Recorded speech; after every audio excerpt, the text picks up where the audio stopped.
Hi viewers, ఎలాంటి సాసులు లేకుండా ఇంట్లో ఉన్న వాటితోనే టేస్టీ వెజ్ ఫ్రైడ్ రైస్ ఎలా చేసుకోవాలో చూద్దాం. ఒక కడాయి పెట్టుకున్నాను. దీంట్లో 3 టేబుల్ స్పూన్ ఆయిల్ పోసుకొని దీంట్లో సన్నగా కట్ చేసుకున్న వెల్లుల్లి, ఆనియన్, పచ్చిమిర్చి వేసి బాగా ఫ్రై చేసుకోవాలి.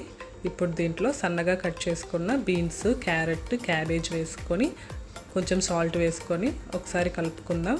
అలాగే దీంట్లో 1/2 టేబుల్ స్పూన్ అల్లం వెల్లుల్లి పేస్ట్ కూడా వేసి ఒకసారి బాగా కలిపి వెజిటేబుల్స్ అనేటివి సెమీ కుక్ అయ్యేదాకా ఫ్రై చేసుకోవాలండి. ఇప్పుడు ఇక్కడ నేను చల్లారి పెట్టుకున్న సోనా మసూరి అన్నం వేసుకున్నాను.